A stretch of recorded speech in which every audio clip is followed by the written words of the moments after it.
Você já parou para pensar quantos papas existiram ao longo da história? A resposta vai muito além de um simples número. Estamos falando de uma das instituições mais antigas e duradouras do mundo, que atravessou impérios, guerras, revoluções e moldou a história ocidental como poucas outras. Hoje, vamos embarcar numa jornada de quase 2000 anos para desvendar os segredos, as polêmicas e as curiosidades por trás da figura do Papa.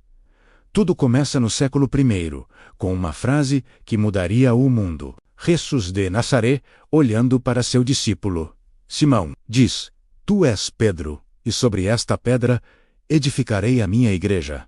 Para a Igreja Católica, essa é a origem de tudo. Pedro se torna o líder da comunidade cristã em Roma e morre como mártir por volta do ano 64. Durante a perseguição do imperador Nero, é a partir dele que se estabelece a chamada sucessão apostólica, uma linha que, segundo a tradição, conecta São Pedro a cada um dos papas que vieram depois. Mas, naquela época, a igreja ainda era uma comunidade pequena e perseguida. A grande virada acontece em 313, quando o imperador Constantino finalmente concede liberdade religiosa aos cristãos. A partir daí, o bispo de Roma começa a ganhar não só poder espiritual, mas também uma enorme influência política. Desde São Pedro até o Papa Francisco, a lista oficial da igreja conta com 266 papas.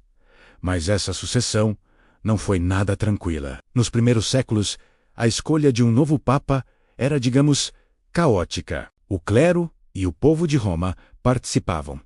Mas o processo era cheio de disputas, pressões políticas e até violência. Chegamos a ter 2 e até 3 papas ao mesmo tempo, cada um alegando ser o verdadeiro sucessor de Pedro. Esse fenômeno, conhecido como antipapado, mostra como a liderança da igreja era disputada a ferro e fogo. Com o tempo, principalmente na Idade Média, a escolha do Papa passou a ser um jogo de poder entre reis, imperadores e famílias ricas e poderosas. E aqui entramos em um dos capítulos mais controversos da história do papado. Você já ouviu falar da família Borgia, de origem espanhola? Eles se tornaram um símbolo desse período. No final do século XV, Rodrigo Borgia se tornou o Papa Alexandre VI. Seu papado ficou famoso por acusações de corrupção, nepotismo e por usar o poder da igreja para favorecer seus filhos e fazer alianças políticas duvidosas. Os Borgia não foram uma dinastia oficial, mas eles representam uma época em que o poder espiritual e os interesses familiares andavam de mãos dadas, manchando a reputação do papado por séculos. Esses abusos e escândalos acabaram levando a uma necessidade urgente de reforma. Foi então que, em 1274, a Igreja estabeleceu oficialmente o sistema que conhecemos hoje, o conclave. A ideia era isolar os cardeais do mundo exterior para que pudessem escolher o novo Papa sem pressões. Desde então, apenas cardeais com menos de 80 anos podem votar. Eles se reúnem em absoluto segredo na Capela Sistina, e a eleição precisa de uma maioria de 2/3. E quando finalmente chegam a um acordo, a famosa fumaça branca sobe pela chaminé, anunciando ao mundo: Habemus Papam.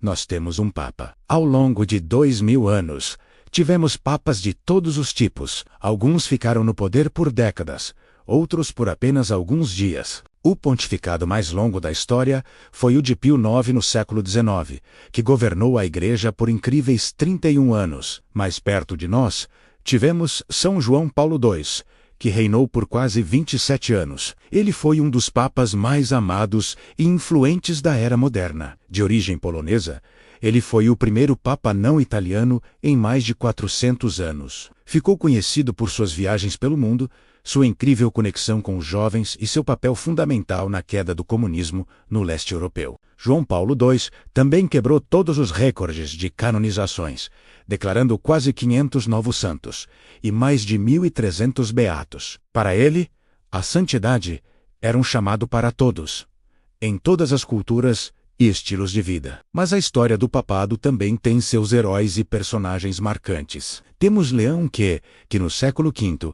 segundo a tradição, enfrentou Átila, o Huno, e o convenceu a não saquear Roma.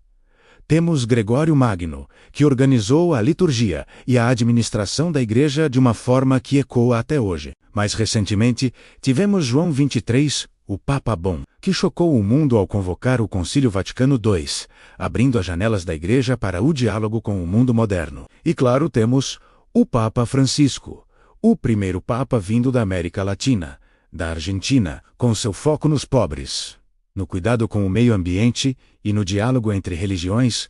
Ele trouxe um novo estilo pastoral para o Vaticano. No entanto, nem todos os papas foram populares ou amados. Alguns foram odiados, contestados e até humilhados. Bonifácio VIII, por exemplo, entrou numa briga feia com os reis da Europa e acabou sendo capturado e humilhado por seus inimigos. Mas o episódio mais bizarro e sombrio da história do papado é, sem dúvida, o Sínodo do Cadáver. Sim, você ouviu direito. No ano de 897, o Papa Estevão V mandou desenterrar o corpo de seu antecessor. O Papa Formoso, vesti-lo com as roupas papais, sentelou em um trono e submetê-lo a um julgamento. Obviamente, o cadáver foi condenado, seus atos foram anulados e seus dedos foram cortados. Esse episódio macabro mostra até onde as rivalidades políticas podiam chegar dentro da Igreja. E de onde vieram todos esses papas? Por muitos e muitos séculos, a grande maioria era italiana. Isso fazia sentido, já que o centro do poder da Igreja estava em Roma. Mas a lista inclui também papas da França, Alemanha, Espanha, Grécia e até da Holanda. A eleição do polonês João Paulo II em 1978 quebrou essa longa tradição italiana, abrindo as portas para uma igreja mais global. Quando falamos de papas, é impossível não falar de Roma e da herança do Império Romano. A própria estrutura da igreja, com suas dioceses e sua administração centralizada, foi inspirada no modelo romano. O primeiro grande templo cristão, a antiga Basílica de São Pedro, foi construído no século IV pelo imperador Constantino, sobre o lugar onde se acreditava estar o túmulo do apóstolo. A Basílica de São Pedro que conhecemos hoje começou a ser construída em 1506 e levou mais de um século para ser finalizada, tornando-se um dos maiores símbolos da fé cristã no mundo. E uma curiosidade: o primeiro palácio papal não foi o Vaticano, mas sim o Palácio de Latrão, que até hoje é a catedral oficial do Papa como bispo de Roma.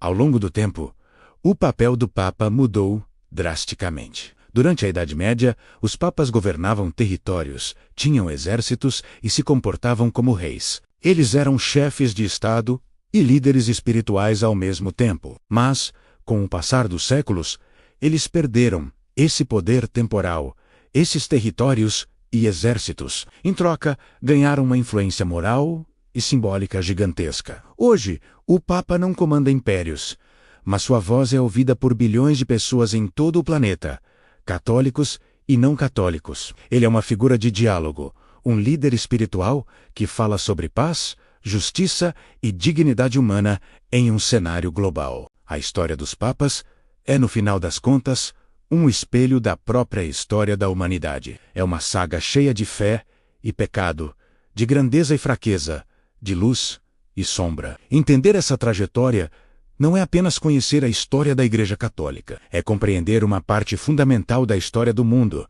da nossa cultura e da nossa civilização. E assim, entre homens comuns e momentos extraordinários, a sucessão de Pedro continua, não como uma linha reta e perfeita, mas como uma narrativa profundamente humana, marcada pelo tempo, pela fé e pelas complexidades da história. Obrigado por assistir a essa viagem incrível pela história dos papas. Sebok, gosto, não se esqueça de deixar seu like, se inscrever no canal e ativar o sininho para não perder nossos próximos vídeos. Até a próxima!